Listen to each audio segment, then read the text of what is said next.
Shake your shake. All right, all right, all right. Yes, I continue with our women's series. We're on 12.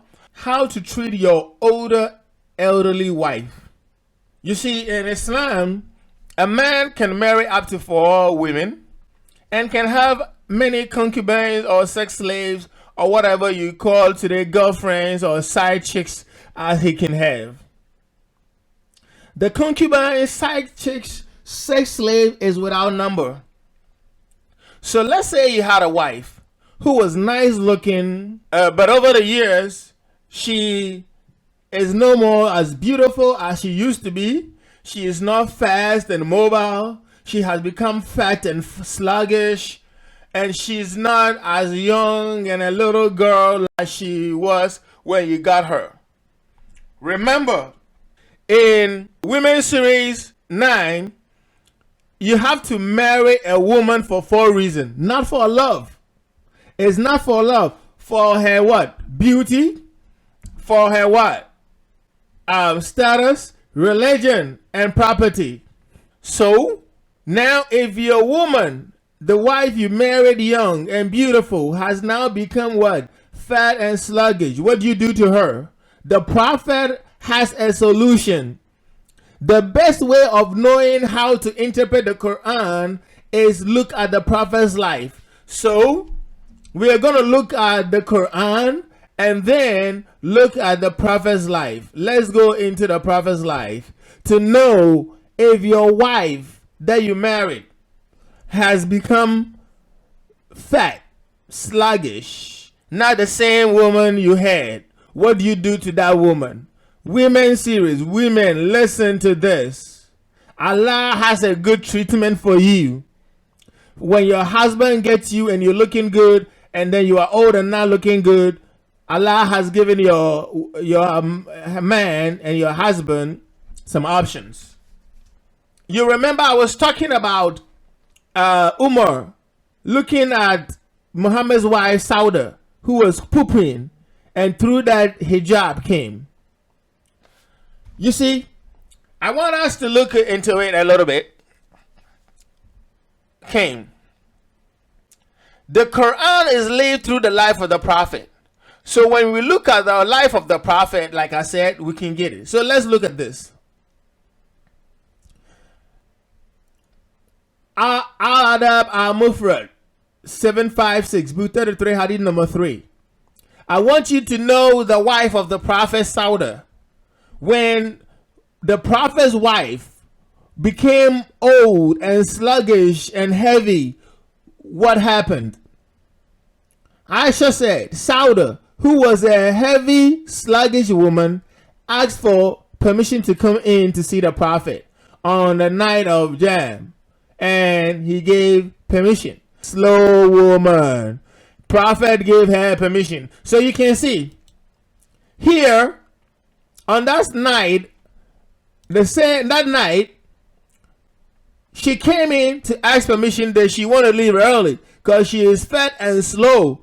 So she cannot leave. It was night. She can't be fast and get home. So Muhammad said, okay, you can go. But it makes us see that she was a fat woman. You understand that?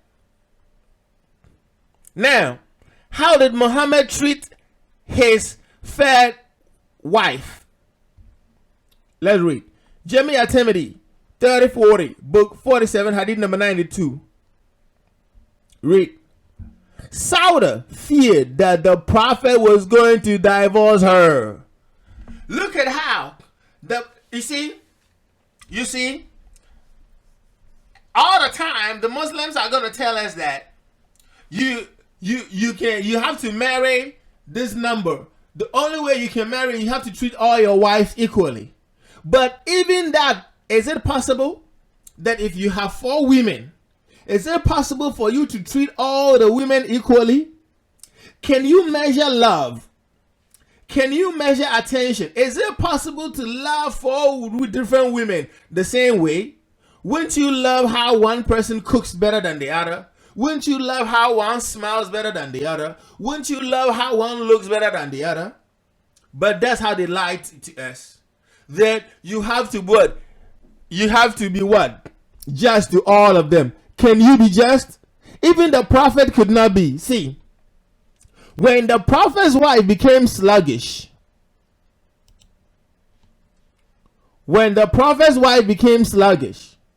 let's see.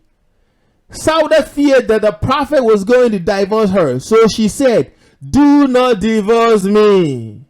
The prophet did so much that Sauda realized that Muhammad was going to divorce her. And she was scared of her life. Muslim woman, this is how your God wants you to be treated when you become old and sluggish and fat. Your husband should make you scared that he is going to divorce you. And when you get scared, then see what's going to happen. Do not divorce me, but keep me and give my day to Aisha.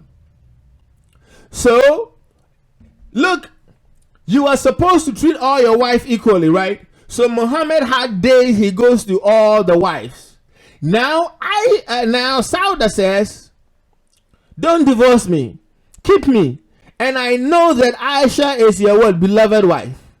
Your what? Your little girl, your child bride whom you've been molesting, and you love to molest that girl. You love that girl to be on your lap. So please, don't divorce me, but give my day. The day that you come to sleep with me, give that day to Aisha. So Muhammad did so. And the following was revealed. Quran chapter 4 verse 128. Then there is no sin on both of them if they make terms of peace between themselves, and making peace is better. So whatever they agree to make peace in something, then it is permissible. Let's look at that in the Quran.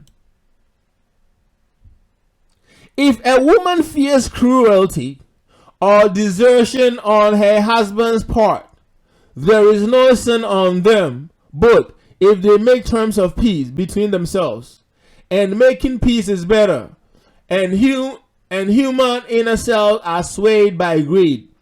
If you do good and keep away from evil, verily Allah is ever well acquainted with what you do. You see, when you read this verse and you do not know the background, you think it is good.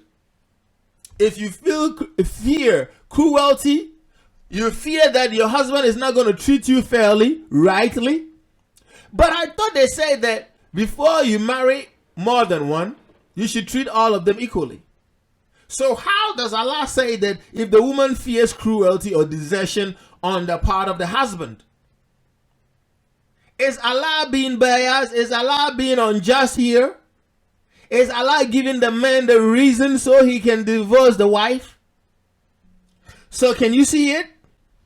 When the prophet had his wife sluggish, the prophet made his wife fearful that he was going to what? Divorce her.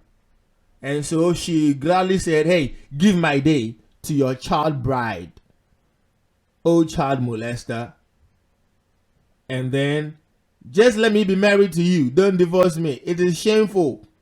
You understand? It's shameful for the woman to be divorced. So the woman, Sauda, doesn't want to be divorced from the prophet. At least she can still keep what? Her home. She can still keep all that what she has. And you should not forget that already the prophet has a Quran verse that says that what? Nobody can marry what? The wives after him. So even if the prophet divorces you, no man can marry you. So what is the best thing to do? The best thing is to say, hey, don't divorce me. Give me a day to another wife. That's how Islam teaches Muslim men to treat their old wives. And you think this is not the truth? Look, those of you who understand only English might not understand this. But there is an issue going on in my country right now about a billionaire who is sick and the issue is out in the public domain, and this interview was made of one, I'll say Sheikh or Alaji or what, and listen to what he says about how women who are old have to be treated. If you marry wives and they get old, this is what the Quran teaches Muslims to do to that wife. Muslims are still practicing this today. Muslim woman, Christian woman, don't fool yourself and be deceived to marry a Muslim man, unless you have your own agenda. Because our worry, yes,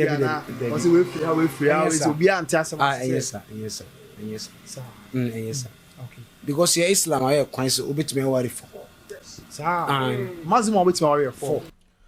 Okay, so now the interviewer from Ohineba Media is interviewing this guy.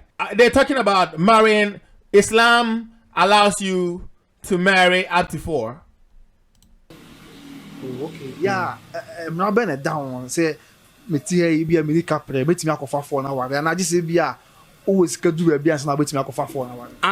So the interviewer is asking him, I mean, what is the rule? What is the ruling or what is the law that governs you taking 4 wives? Is it that me sitting here who has no money, I can just marry 4 wives? And he's answering. I be Islam actually a kwanya obefa ansana what me aware ba kokora. So the man says Islam has taught us how to marry even a woman. So you don't just get up and marry. Uh-huh. And the interviewer says, teach us, show us the way Islam allows you to marry.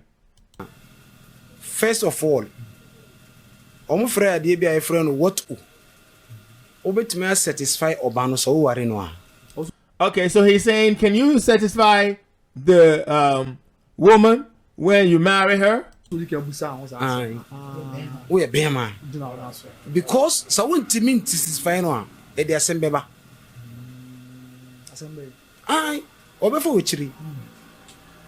Because so you have to be able to, one, you have to be able to satisfy the woman, otherwise she might be promiscuous.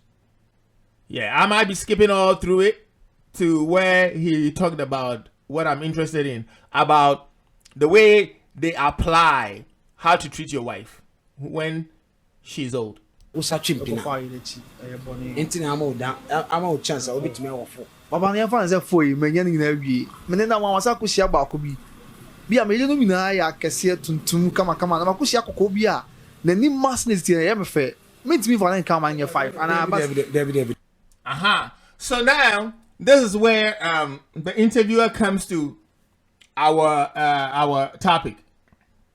He asked him, okay, so now I've been able to get 1, 2, 3. I have 4 women now, as Islam allows me. And then I still go to see a woman that I still like. How can I get that woman? And then the man says, no, you cannot have that woman. 4 is the what? Limit. Let's listen. David. Want to me here for. So the guy and both of them says, okay, so it means when you get 4 women, they should satisfy you enough. Because they do have a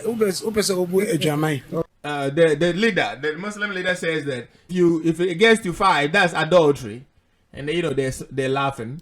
Okay, that's an yeah more fine. Yeah, more coins. Then they're all saying, okay, it means that one you'll not be allowed. Yeah, more coins. But if you must but very good. So now he is coming to what? Explain in Islam the way you can what? If you have 4 wives already, how you can get another one. Listen. Maybe a first wife no wa dur age ya wonu ntimi yehwe. Very good. It says maybe you have 4 wives and now the first wife has now gotten to an age where you cannot do anything with her. Like you can do boom boom. You can do perform sexual stuff and stuff with her. What do you do? He's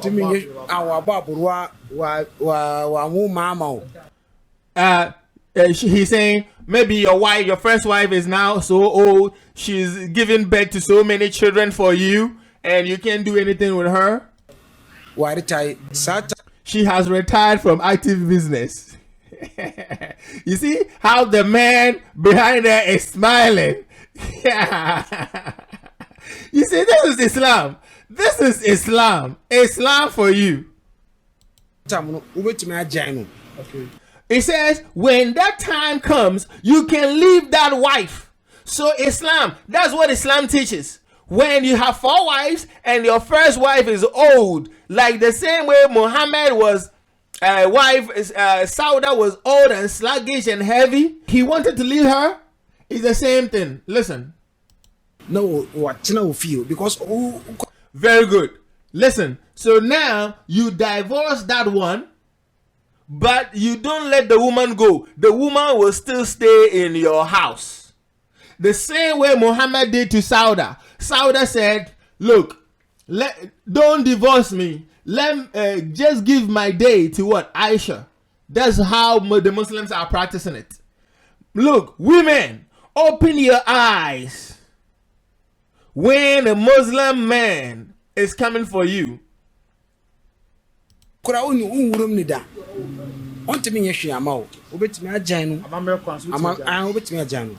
so he said you can leave her legally and traditionally, but still she will be living in your house.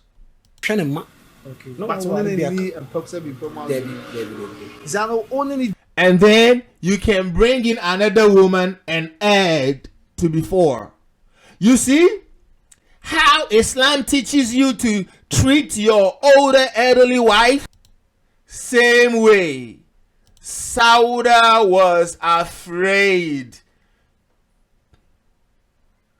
Shake your shake. Allah's way. How to treat your older elderly wife. Shake your shake. All right.